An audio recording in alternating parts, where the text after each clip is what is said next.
और मैं आपको ले चलता उस कुरुक्षेत्र की तरफ जहां दोनों सेनाएं आमने सामने खड़ी हैं, युद्ध की भेरियां बज रही हैं। दोनों सेनाओं के सैनिक पशु बनकर इस धरती को खून में डुबोने के लिए आतुर हैं। उसी समय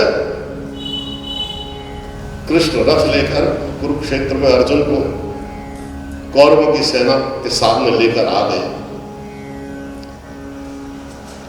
अर्जुन ने देखा कि सामने गुरु द्रोणाचार्य खड़े, मेरे ताऊ पितामह भीष्म पितामह खड़े, मेरे पूरे परिजन स्वजन स्नेहीजन गुरु, इनके खून से धरती को डुबोना, दुर्बलता आ गई।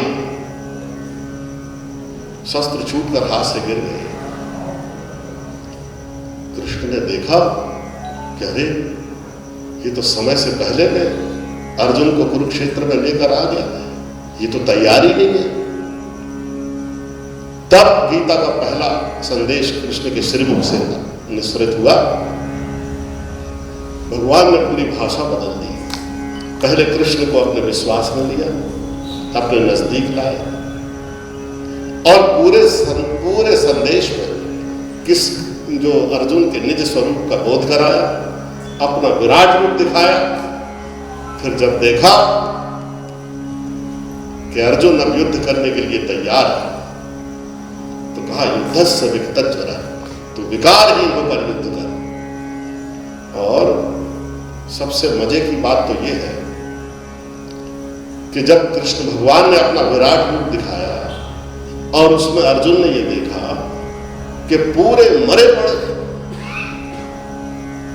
लाशों का मार लगा हुआ है, धरती पूरी रक्त रंजित और नहाई हुई है, पूरे परिजनों स्वजनों स्नेहीजनों दोनों सेनाओं के मृत देह सैनिकों की पड़ी हुई है और युद्ध खत्म हो गया है।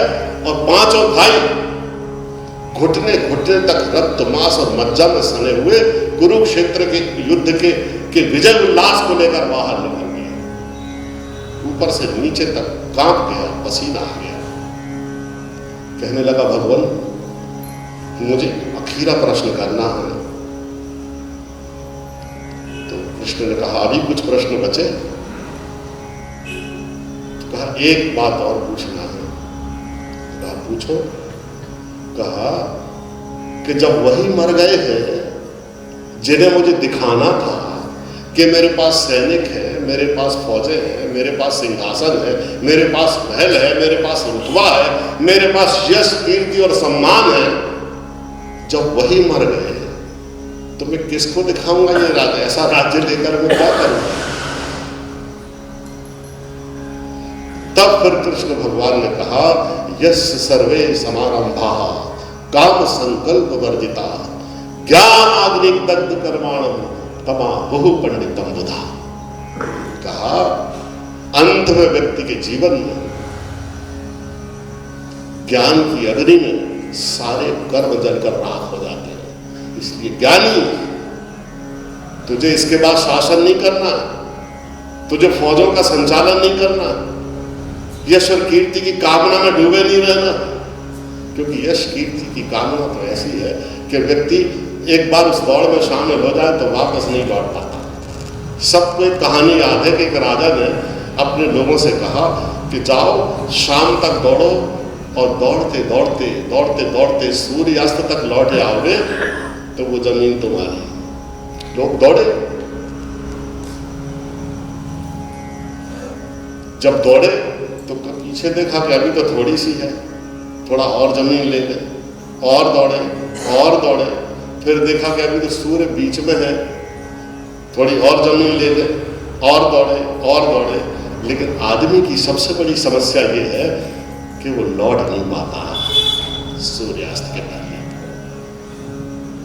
ये कामना की, इच्छा की, महत्वाकांक्षा की ऐसी दौड़ है। और अंत में जो यश और कीर्ति की कामना जो सबसे अंत में व्यक्ति की चेतना में रह जाती है, इसका इतना सूक्ष्म रूप है कि इसका त्याग तो छोड़ो, इसको समझना ही बहुत दुष्कर कार्य है।